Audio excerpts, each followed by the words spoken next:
Hi friends, ఇండియాలో ఎక్కువ మంది చదువుకునే కోర్స్ ఇంజనీరింగ్. బట్ ప్రాబ్లం ఏంటంటే మార్కెట్లో జాబ్స్ తక్కువ, కానీ కాలేజ్ నుండి గ్రాడ్యుయేట్ అయ్యే వాళ్ళు ఎక్కువ మంది ఉన్నారు. సో ఇంజనీరింగ్లో జాబ్స్ దొరకడం చాలా కష్టం. ఇదే కదా అందరూ చెప్పేది, బట్ రియాలిటీ దీనికి చాలా డిఫరెంట్గా ఉంది. అఫ్కోర్స్ మార్కెట్లో జాబ్స్ డిమాండ్ కంటే పాస్ అయ్యే వాళ్ళే ఎక్కువ మంది ఉన్నారు. రీసెంట్గా రిలీజ్ చేసిన ఒక రిపోర్ట్లో లాస్ట్ ఇయర్ 15 lakhs మంది ఇంజనీరింగ్ గ్రాడ్యుయేట్ అయితే అందులో కేవలం 10% మాత్రమే జాబ్స్ ఉన్నాయంట. కానీ ఇప్పటికీ ఇంజనీరింగ్లో దాదాపు 15 లక్షలు జాబ్స్గా ఖాళీగా ఉన్నాయి. నాకు తెలిసి ఈ స్టేట్మెంట్ మీలో చాలా మందికి అర్థమై ఉండదు.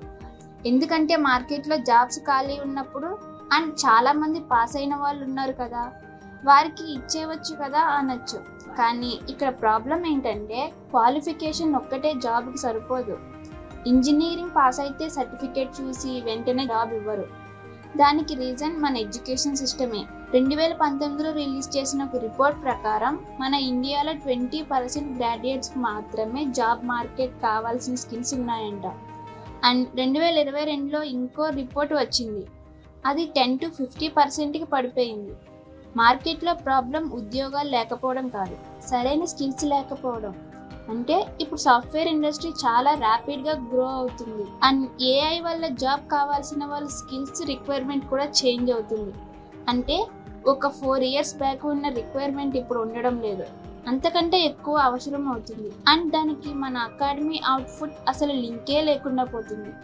అదొక్కటే కాదు, ఇండియాలో చాలా మంది సాఫ్ట్వేర్ జాబ్స్ తెచ్చుకోవడంలో ఎందుకు ఫెయిల్ అవుతున్నారు అనే దానికోసం 8 ఇంపార్టెంట్ రీజన్స్ లిస్ట్ చేశాను.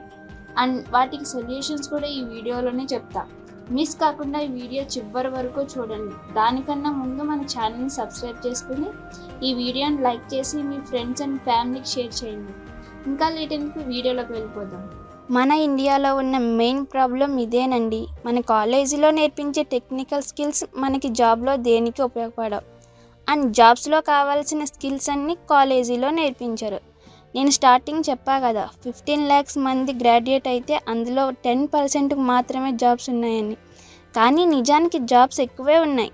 ప్రాబ్లం ఏంటంటే స్కిల్స్. ఇప్పుడు 15 లక్షల మందిలో కేవలం 10% మందికే మార్కెట్లో జాబ్స్ ఉన్నాయంట. వాళ్ళు మాత్రమే మార్కెట్కి అనుగుణంగా స్కిల్స్తో ఉన్నారు. కానీ జాబ్ విషయానికి వస్తే రీసెంట్గా రిలీజ్ చేసిన ఒక రిపోర్ట్ ప్రకారం మన కంట్రీలో దాదాపు 75 నుంచి 78 lakh టెక్ ప్రొఫెషనల్ ఉండే ఛాన్స్ ఉంటే యాక్చువల్ నీడ్ వచ్చేసి 93 నుంచి 96 lakhs వరకు ఉండే. అంటే ఆల్మోస్ట్ 50 నుంచి 20 lakh జాబ్ షార్టేజ్ మన కంట్రీలో ఉంది. మరి వీళ్ళు మిగతా గ్రాడ్యుయేట్స్ని తీసుకోవచ్చు కదా అంటే అలా తీసుకోలేరు. ఇండస్ట్రీలో సర్టెన్ స్కిల్స్ ఉంటేనే మిగతావి కంపెనీ నుంచి ట్రైనింగ్ ప్రోగ్రామ్ ద్వారా నేర్పించుకుంటారు. కానీ అసలు కావాల్సిన స్కిల్స్కి ఇక్కడ స్టూడెంట్స్ దగ్గర ఉన్న స్కిల్స్కి సంబంధమే లేకపోతే వాళ్ళు హైర్ చేసుకోలేరు కదా. మీకు అర్థమయ్యేలా చెప్పాలంటే ఒక డాక్టర్ చదివే వాళ్ళు అప్డేట్ మెథడ్స్ నేర్చుకుంటారు. లేదు నేను పాతకాలంలో వాడిన మెథడ్స్తోనే వైద్యం చేస్తానంటే వాడికి MBA సర్టిఫికేట్ ఇస్తారా? ఇవ్వరు కదా. సో అలాగే ఇక్కడ మార్కెట్లో మీరు ఇంజనీరింగ్ గ్రాడ్యుయేట్ అయ్యారు కదా అని మీకు జాబ్ ఇచ్చారు, మీకు ఆ జాబ్కి కావాల్సిన స్కిల్స్ ఉన్నాయా లేదా అనేది మాత్రమే చూస్తారు. అది క్యాంపస్ ప్లేస్మెంట్ అయినా లేదా వేరే చోటైనా సరే. మరియు రీసెంట్గా జరిగిన స్టడీస్ ప్రకారం సాఫ్ట్వేర్ ఇండస్ట్రీలో ఇప్పటికీ చాలా రకాల జాబ్స్ క్రియేట్ అవుతూనే ఉన్నాయి. మరియు ఫ్రెషర్స్ ఎవరు ఈ జాబ్లో జాయిన్ అవ్వలేకపోతున్నారు. మెయిన్ రీజన్ ఆల్రెడీ జాబ్లో ఉన్న వాళ్ళకి ఫ్రెషర్స్కి మధ్య ఉన్న స్కిల్స్ గ్యాప్ని ఫిల్ చేయాలంటే ఒకటి మన ఎడ్యుకేషన్ సిస్టమ్ అయినా మారాలి, లేదా మనమే మన ఓన్గా స్కిల్స్ నేర్చుకోవాలి. మన ఎడ్యుకేషన్ సిస్టమ్ అయితే ఎప్పటిలాగా చేంజ్ అయ్యేలా కనిపించడం లేదు. మరి ఇప్పుడు మనకున్న ఒకే ఒక ఆప్షన్ ఓన్గా స్కిల్స్ నేర్చుకోవాలి. ఫస్ట్ పాయింట్ ఇదే. Number 1, skill developments. వినడానికి ఈజీగా ఉంది కానీ పర్టికులర్గా వర్కౌట్ అవ్వదు.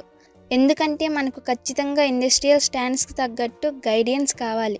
మరియు అలా గైడెన్స్ కావాలంటే మార్కెట్లో మనకు కోర్సు నేర్పించే వాళ్ళు చాలామంది ఉన్నారు.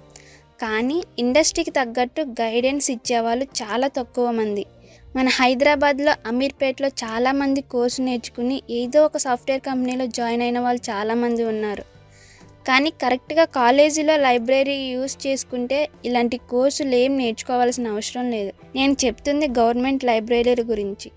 గవర్నమెంట్ లైబ్రరీలో ఉన్న ఎడ్యుకేషన్ ఎక్కడా దొరకదు. ఇక్కడ అన్ని బుక్స్ ఉంటాయి. చాలామందికి బెస్ట్ ఎడ్యుకేషన్ దొరికేది ఇక్కడే.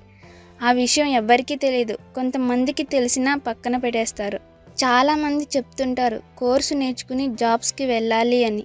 కానీ టాప్ కంపెనీస్ చూసేవి నీ సర్టిఫికేట్స్ కాదు, స్కిల్స్. అది కాలేజీలోని మాత్రమే దొరుకుతుంది. ఎవరైతే ఇప్పుడు ఇంజనీరింగ్ చేసి బెస్ట్ కంపెనీలో జాబ్ లేక ఒక ఓన్ కంపెనీ పెట్టాలని అనుకుని బీటెక్లో జాయిన్ అవ్వాలనుకుంటున్నారో ఈ విషయాలు బాగా గుర్తుపెట్టుకోండి. Number 1, use library. Number 2, learn extra skills. Number 3, create own program with your skills. ఈ 3 చేస్తే ఇంజనీరింగ్లో మిమ్మల్ని మించిన వారు ఉండరు. Number 2, experience.